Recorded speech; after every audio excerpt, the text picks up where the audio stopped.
Hey guys, welcome back to another episode of Let's Talk About It. Today we have Darren talking about his vocation and his experience in discernment. I hope you enjoy this. God bless. What is your vocation? So my vocation is one to religious life. I have a vocation to the priesthood, and I've been thinking about this vocation for about 2 to 3 years. So I've been discerning for 2 to 3 years, and so far it's been going so well, and thanks be to God. How did you discern? So I discerned in 3 different ways.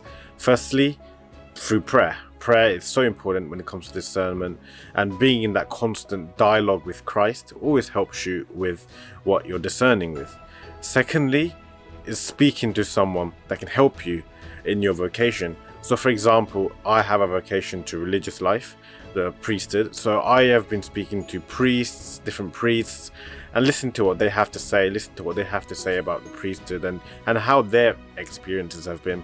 And listening to these kind of people has definitely helped me a lot.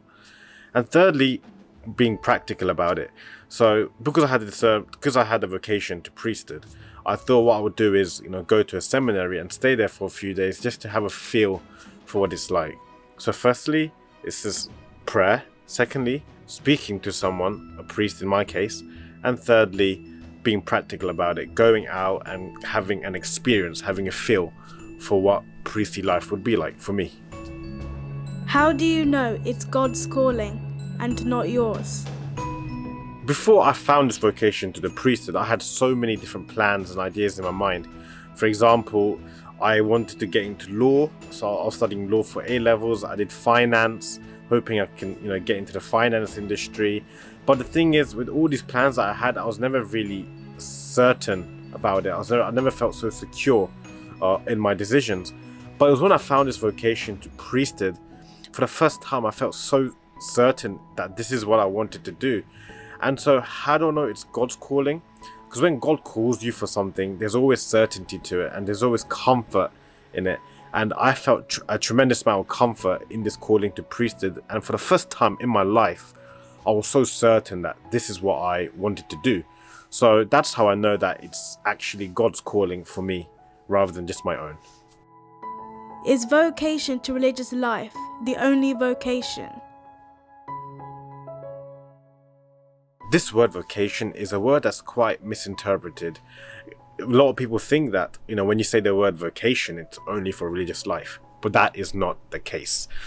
Vocation can also be for non-religious life. You can have a vocation to marriage, and that's something that you need to discern about quite a lot, because in marriage you're sharing your whole life with another spouse. So of course that's something that you need to discern about, something that you need to pray about too. And even single life, I know people that are living single lives, but they are living a life in a holy manner for Christ. I know people that are doing full-time ministry, but they are single. And of course this is also something that you need to think about, pray about, and you don't just jump into these kind of things.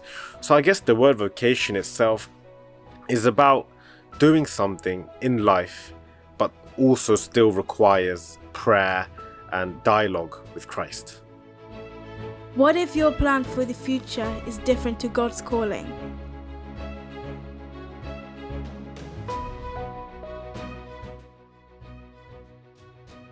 The great thing about our God is that He gives us full freedom to choose what we want to do.